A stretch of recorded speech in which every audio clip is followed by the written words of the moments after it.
हमारा एक प्लान पिछले 1-2 महीने से चल रहा था। वो था जो हम इलीगल जो सिटीजन्स थे जो मुख्तलिफ ममालिक के और वो पाकिस्तान में रह रहे थे, उनका हमने एक प्लान बनाया था, रिपैट्रिएशन प्लान। उस प्लान को हमने हतमी शक्ल दे दी है। हमारी तमाम तैयारियां उस सिलसिले में मुकम्मल हो चुकी हैं।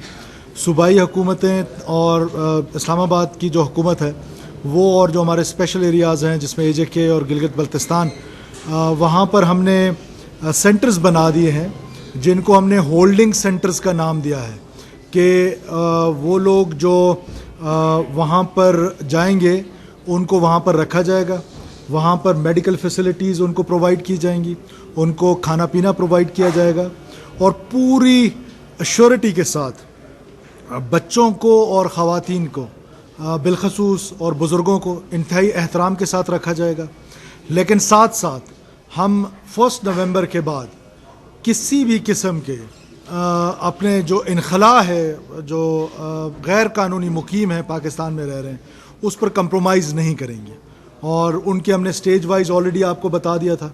थोड़ा सा इसमें एक मिसपरसेप्शन जो मुझे समझ आ रही है, ये हम बात करें इलीगल जो सिटीजन्स हैं जिनके पास कोई ट्रैवल डॉक्यूमेंट नहीं है, जिनके पास कोई स्टे का जवाज़ नहीं है, तो पहले स्टेज में हम उनको निकालेंगे और उनके लिए हमने होल्डिंग सेंटर्स बना लिया। उनको जेलों में नहीं भेजा जाएगा, उनको उन सेंटर्स में रखा जाएगा और उन सेंटर्स से उनको लेके जाया जाएगा पाकिस्तान से बाहर, और वो जिस भी मुल्क में होंगे।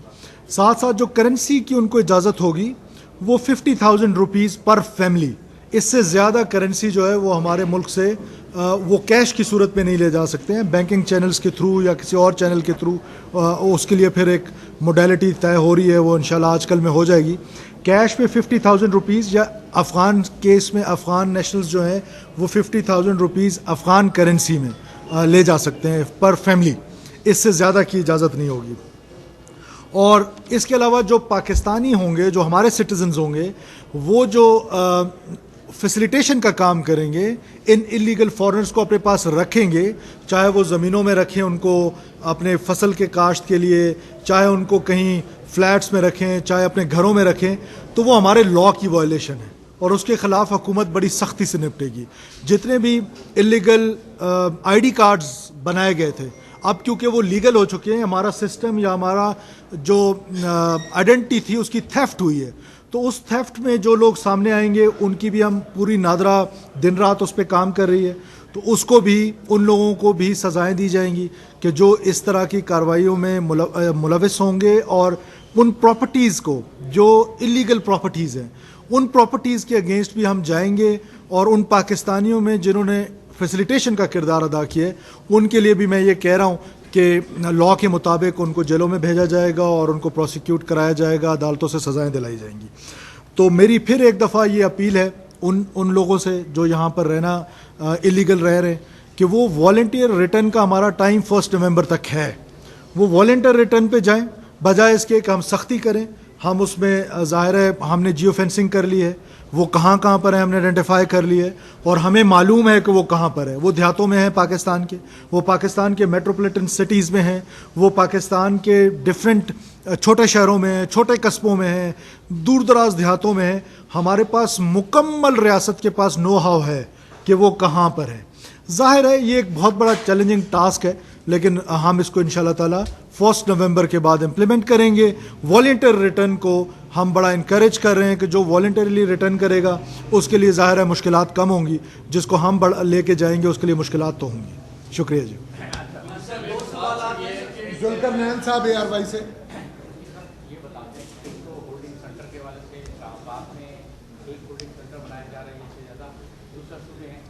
आपकी बातचीत होगी, उनके फंड जो हैं उनका अरेंजमेंट। इसके साथ साथ ये मुझे बता दें कि जो शनाख्ती कार्ड, अब तो क्योंकि आपने कहा था कि जो शनाख्ती कार्ड ये बनवा चुके हैं, हम उनके DNA भी करवाएंगे कि वो अफगानी हैं, तो फिर उनके शनाख्ती कार्ड मशहूर होंगे, वो प्रोसेस कहाँ तक? देखिए, आपका जो पहला सवाल है, तमाम प्रोविंसेस से बात होगी। तमाम प्रोविंसेस अपने अपने हदूद में सेंटर्स बनाएंगे। उनके जो फाइनेंसेस हैं वो प्रोविंशियल गवर्नमेंट बेयर कर रही हैं, चाहे वो सिंध है या पंजाब है या KP बलूचिस्तान। AJK के केस में इस्लामाबाद और रावलपिंडी पुलिस वो उनको, क्योंकि उनकी जो वो है बॉर्डर पे हम लेंगे उनसे और उनको वहाँ पे भेजेंगे। आईडी कार्ड का देखें, इसीलिए यहाँ पर एक जनरल साहब को लगाया गया था ताकि उनका जो सिक्योरिटी का एक्सपीरियंस है उसको और जो टेक्नोलॉजी का एक्सपीरियंस है उसको क्लब किया जाए। और उसमें ज़ाहिर है बहुत बड़ा डाटा का थेफ्ट हुआ है, बहुत बड़ा डाटा का ब्रीच हुआ है। It will take some time, but ज़ाहिर है हम उसमें जाएंगे और उस हद तक पहुंचेंगे। हमें डीएनए कराना पड़े, हमें कोई भी वो करना पड़े, हम किसी की फैमिली ट्री में, कितनी अजीब सी बात है कि अगर आपकी फैमिली ट्री में कोई और आ जाए, तो ये तो आपका डाटा इज़ वेरी इंपॉर्टेंट। तो उसमें ज़ाहिर है हम जो भी उसमें एफर्ट्स होंगी वो हम कर रहे हैं और नादरा कर रही है और मज़ीद करेंगे और इंशाल्लाह विद इन फ्यू मंथ्स हम इसको कर लेंगे इंशाल्लाह ताला। कमरुल मुनव्वर साहब समा से, डॉक्टर साहब एक मिनट, कमरुल मुनव्वर साहब समा से। सर ये बताइए कि क्या कुछ अफगान ऐसे भी हैं जिनको एमनेस्टी इस हवाले से दी जा रही है कि वो इन्वेस्टमेंट करना चाह रहे हैं और अपने जितनी उनकी यहाँ पे प्रॉपर्टी है वो जितने उनके पास पैसे हैं वो बैंक में रखेंगे एक इन्वेस्टर के तौर पे, उसके बाद उनको यहाँ पर ही वीजा इशू किया जाएगा, तो क्या ऐसी एमनेस्टी को सोचा जा रहा है? देखिए, आप समझने की कोशिश करें कि हम इंटरनेशनल दुनिया को कह रहे हैं कि हमारे मुल्क में आके इन्वेस्ट करें। हम उनके लिए वीज़ा पॉलिसी हमने बनाई है जिसको बिजनेस वीज़ा पॉलिसी का हमने नाम दिया है। हम कैसे सोच सकते हैं कि अफगानिस्तान हमारा ब्रदर हमसाया मुल्क है, उसके इन्वेस्टर्स आएंगे, हम उसको डिस्करेज करेंगे? हम सिर्फ बात कर रहे हैं कि जो इलीगल लोग यहाँ पे रह रहे हैं, जो लीगल फ्रेमवर्क में आना चाहता है, जो वीज़ा के साथ आना चाहता है, पासपोर्ट के साथ आना चाहता है, जो यहाँ पर बिजनेस करना चाहता है, उसके लिए तो इन्वेस्टमेंट करना चाहता है, हम उसको वेलकम करेंगे। जिस तरह हम किसी और मुल्क के शहरी को बिजनेस वीज़ा के लिए फैसिलिटीज़ दे रहे हैं, वो अफगान शहरियों के लिए भी है। बात इतनी है कि जो इलीगल यहाँ पे रह रहे हैं, जिनका कोई ट्रैवल डॉक्यूमेंट नहीं है, और फिर कभी कोई तस्करा होता है, कभी कोई परमिट होता है किसी पीए का, किसी उसका, उस सिलसिले को ख़त्म करके हम इतनी सी बात कह रहे हैं कि आप वीज़ा लें जिसने पाकिस्तान में आना है। दुनिया में कई ऐसे ममालिक हैं जिनकी डिवीज़न हुई है, जो डिवाइडेड विलेजेस हैं, जो अब हमारे प्रोविंसेस में आप देख लें, पंजाब डिवाइड हुआ है, सिंध डिवाइड हुआ है। तो अब ऐसी सूरत में क्या वहाँ पर वीज़ा पॉलिसी है या नहीं है? तो हम वीज़ा पॉलिसी कर रहे हैं और वीज़ा के थ्रू लोगों को इनकरेज कर रहे हैं कि वो वीज़ा लेकर आएँ। हमारे भाई हैं, हम उनको फैसिलिटेट करेंगे, वो हमारे मेहमान होंगे। और हमारी कौम मेहमानों की इज़्ज़त करना जानती है। हम कोई एहसान फरामोश थोड़ी हैं, हम कोई मेहमान फरामोश थोड़ी हैं। हम तो बड़े हमारी कौम में बड़ी वो है, हम तो अपने मौसलों को याद रखते हैं। उस्मान मुजफ्फर ITV से। सर ये बताइएगा कि शरीफ फैमिली के हवाले से बताया जा रहा है कि उनको फैमिली थ्रेट्स हैं, तो सर इस हवाले से कोई थ्रेट्स है शरीफ फैमिली से? देखिए, इस वक्त तो मैं प्रेस कॉन्फ्रेंस कर रहा हूँ अफ़गान या इलीगल जो रिपेट्रेशन है उस पर, और उस पर मुनासिब रहे तो बात कर लें। और थ्रेट्स तो हमारी पॉलिटिकल पार्टीज़ को, पॉलिटिकल लीडर्स को, और वो तो मौजूद है, ऐसा नहीं है कि नहीं है। टैरन BBC से। Can you tell me what will happen to the individuals that are in Pakistan at the moment that are waiting for relocation to other countries like the UK, whose visas have expired? Thank you for your good question. We are facilitating them. They are here on a transit base.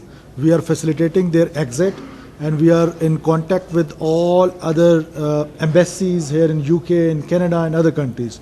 And we are facilitating them. We don't harm them. We are not going to harm them. We know where they are staying, and we have all the lists. So we will be facilitating them. There have been police that have turned up to the hotels where people are staying. There are some people that have been detained by the police. I'll check that, and they'll be not detained. I assure you, they'll be not detained. We will facilitate them. Mister but public TV से। Sir thank you. एक तो आपने last में figures दिए थे 4.2 million Pakistan में अफगान हैं। अब तक 70,000 के करीब जो रजा कराने पर जा चुके हैं, 5 से 6 दिन बाद कितनी मुश्किल हो रही है? क्या कोई कैंपेन्स भी स्टार्ट की गई हैं उनको रजा कराने को भेजने के हवाले से? ये सर प्रेस कॉन्फ्रेंस से पहली चीज़। दूसरा sir, this is very sensitive time के नादरा पासपोर्ट ऑफिस इमिग्रेशन मुकाम की collaboration with media is very important. We don't have anybody जिसके साथ हम कनेक्ट कर सकें, पूछ सकें भाई ये फेक न्यूज़ है नहीं फेक न्यूज़। बगैर वर्जन के खबर चलती है, फिर बाद में ज़्यादा दिस इज नेशनल सिक्योरिटी। हम 5, 7, 10, 15 लोग हैं क्राइम रिपोर्टर्स, कोई नहीं है जो कि नादरा से हमसे बात कर सके, FIA से बात कर सके, ना इमिग्रेशन से बात कर सके। इंटीरियर वाले बड़े बिजी हैं मिनिस्टर साहब के साथ। What to do? देखिए, जो आपका पहला सवाल है, नो डाउट इन इट कि ये एक चैलेंजिंग टास्क है। बहुत बड़ी तादाद में लोग यहाँ आए हुए हैं। अब ये चैलेंजिंग है, लेकिन स्टेट के लिए we have the capacity state के लिए कोई चैलेंज नहीं होता है, चाहे वो किसी किस्म का चैलेंज हो। जब हमारे अंदर सिनर्जी है, जब तमाम पाकिस्तान के इदारे ये चाहते हैं कि हम अपने मुल्क को एक सॉफ्ट स्टेट से एक हार्डन स्टेट बनाएं, ये ऐसा दुनिया में किस मुल्क में होता होगा कि कोई ट्रैवल करने के लिए आता है और पता ही नहीं है कि वो कहाँ से कहाँ चला जाता है, ना कोई वीज़ा लेता है, ना कोई उसके पास पासपोर्ट है, ना उसके पास कोई आईडी कार्ड है। ये दुनिया में कहीं भी नहीं होता। अब आप देखें, ये जिन लोगों ने कनाडा जाना है, जिन्होंने यूके जाना है, जिन्होंने बाकी मुल्कों में जाना है, how sensitive they are. For last 2 years they couldn't manage only 300-400 people to repatriate them to their countries। और हमारे लिए कहते हैं कि जी ये यहाँ पर ऐसे ही फिरते रहें, humanitarian grounds. Yes, humanitarian grounds पे हम उनको बिल्कुल प्रायोरिटी देंगे, उनको सबसे लास्ट में जो है वो रिपैट्रिएट करेंगे। लेकिन जो इलीगल रह रहे हैं, जो यहाँ क्राइम में शामिल है, हमारा सोशल फैब्रिक तबाह हो गया है, हमारे एक्सपेंस पे, हमारे हॉस्पिटल्स पे उनका इलाज हो रहा है, हमारे एक्सपेंस पे हमारे पब्लिक ट्रांसपोर्ट वो यूज़ कर रहे हैं, टैक्स नेट में वो नहीं है। तो ये किसी भी मुल्क का ये बुनियादी हक है कि वो अपने मुल्क को एक सॉफ्ट स्टेट से एक हार्डन स्टेट बनाए। कैसर भट्ट साहब, सीनियर जर्नलिस्ट। जेनेवा में UNHCR कॉन्फ्रेंस और अमेरिकन ने भी कहा है कि इनको ना निकालें जो आपके ख्याल में इलीगल है, और UNHCR भी कह रही है तो 50 साल से तो यहाँ रह रहे हैं जो लीगल है, सो कॉल्ड लीगल। तो ये क्या हमेशा जिंदगी भर यही रहेंगे जो लीगल है, सो कॉल्ड? देखिए भट्ट साहब जी, पहले फेज में इलीगल को निकालेंगे। This is part of the plan जी।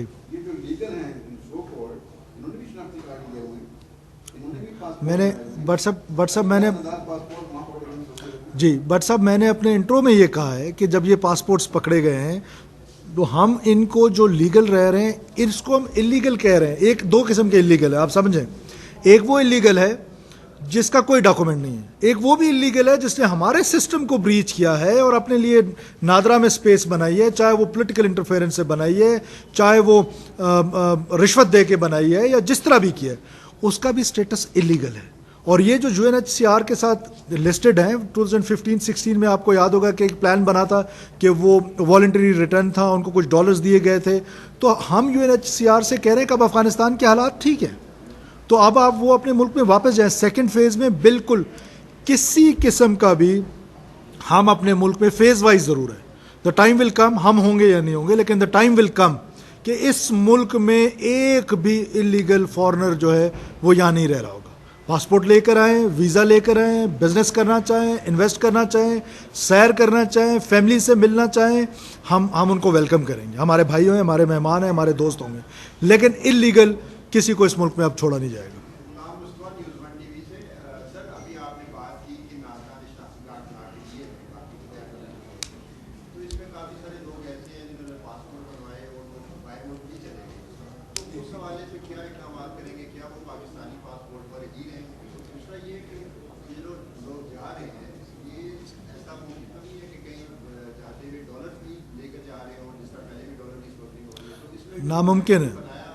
नामुमकिन है कि कोई डॉलर यहाँ से लेके जाए। किसी किस्म की स्मगलिंग की इजाज़त नहीं दी जाएगी। मैंने आपको बताया कि अफ़गान करेंसी में उनको 50,000 रुपये लेके जाने की इजाज़त है। इसी तरह कोई ईरान से आया हुआ है, उसने जाना है तो वो ईरानियन करेंसी में लेके जा सकता है। इसी तरह वो किसी और मुल्क से आया है। बदकिस्मती ये है कि लोग इस परसेप्शन को एथनिक लेके जा रहे हैं और एक पर्टिकुलर मुल्क जिस अफ़गानिस्तान की तरफ लेकर। अब मेरी बदकिस्मती है कि सबसे ज़्यादा इलीगल फॉरेनर्स जो है वो हैं अफ़गानिस्तान के। तो अब मैं ब्राज़ील का नाम तो नहीं ले सकता, अब उनको ब्राज़ील तो नहीं भेज सकता, ज़ाहिर है अफ़गानिस्तान के तो अफ़गानिस्तान ही भेजा जाएगा ना। तो अफ़गान करेंसी पे लेके जाएंगे और किसी डॉलर की सूरत में या किसी भी सूरत में उनको नहीं इजाज़त दी जाएगी। देखिए, हम उनके पासपोर्ट कैंसिल करेंगे, हम दुनिया में जहाँ होंगे हम वहाँ उन ममालिक को लिखेंगे कि ये हमारे सिटीजन्स नहीं हैं, ये इलीगल इन्होंने पासपोर्ट को अप्रोच किया है। और हमारी देखिए गलती तो हमारी है, हमारी सिक्योरिटी देखें, ये जो नादरा है ये क्यों एक नेशनल सिक्योरिटी का इदारा बन गया है। इसी वजह से हम कहते हैं कि एक नेशनल सिक्योरिटी का इदारा है। इसी वजह से वहाँ पर एक हाजिर सर्विस जनरल साहब को लगाया गया है ताकि वो जो सिक्योरिटी का कॉन्सेप्ट है, नेशनल सिक्योरिटी का कॉन्सेप्ट है, उसको और टेक्नोलॉजी दोनों को क्लब करके एक नादरा को एक बेहतर इदारा बनाया जाए ताकि आइंदा इस तरह की चीज़ें जो हैं वो ना हो सकें। APP से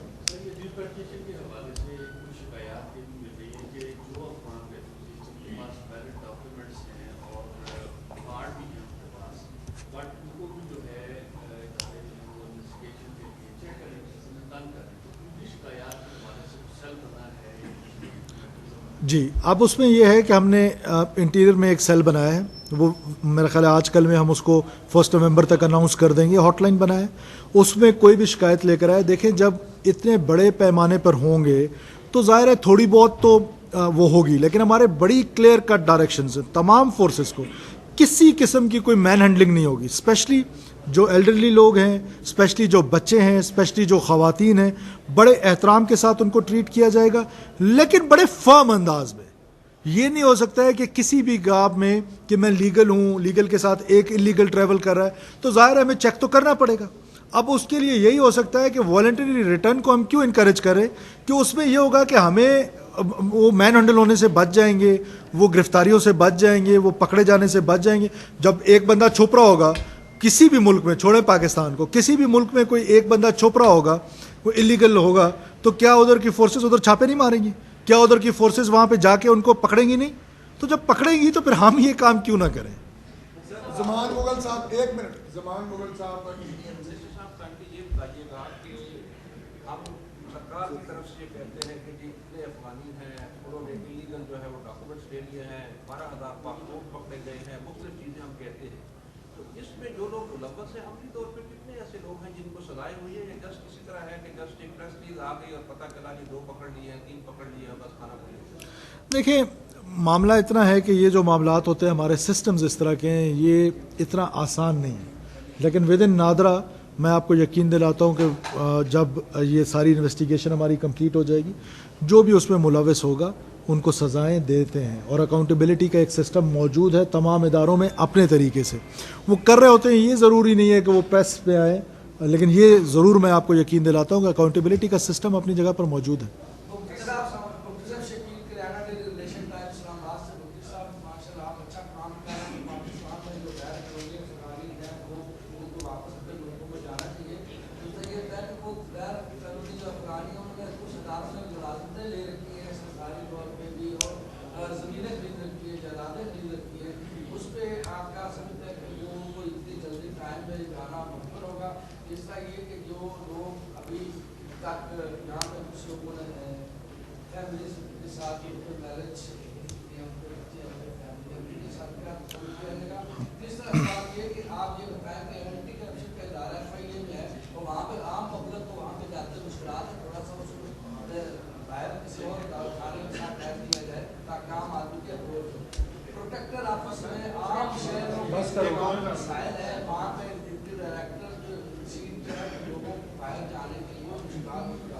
देखिए, जो आपकी तजावीज़ हैं उनको वेल नोटेड, और जो आपका सवाल है, जो फैमिलीज़ है, हमारा लॉ ये कहता है कि अगर हमारी पाकिस्तानी खातून किसी गैर मुल्की शहरी से शादी करती है तो वो उस गैर मुल्की शहरी को नेशनलिटी नहीं मिलती है।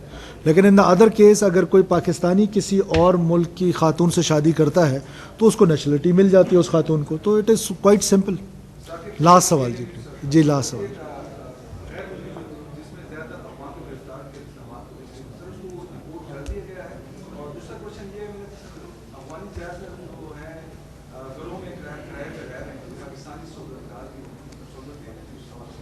वो मैंने आपको पहले कहा कि कोई किसी को, उनको गैर कानूनी अफ़गानिस्तान के रहने वाले लोगों या किसी भी मुल्क में हो, बार बार आप इसको अफ़गानिस्तान से रिलेट कर देते हैं, किसी एक स्पेसिफिक मुल्क के लिए नहीं है।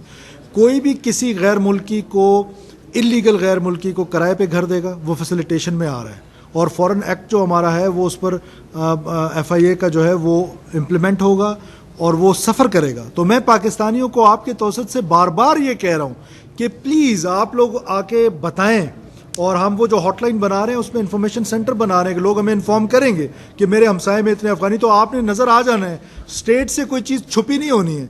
तो बजाय इसके कि आप उस वक्त सफ़र करें, तो उससे बेहतर है कि आज उस पर अमल कराएं और अपने उन मेहमानों को कहें कि वो अपने अपने मुल्कों में वापस चले जाएं। शुक्रिया। सवाल शरीफ साहब, हम न्यूज़ से।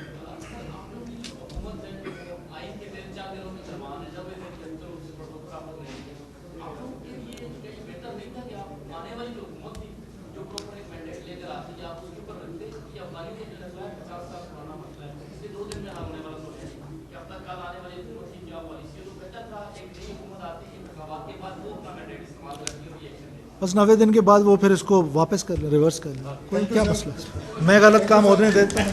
Thank you sir.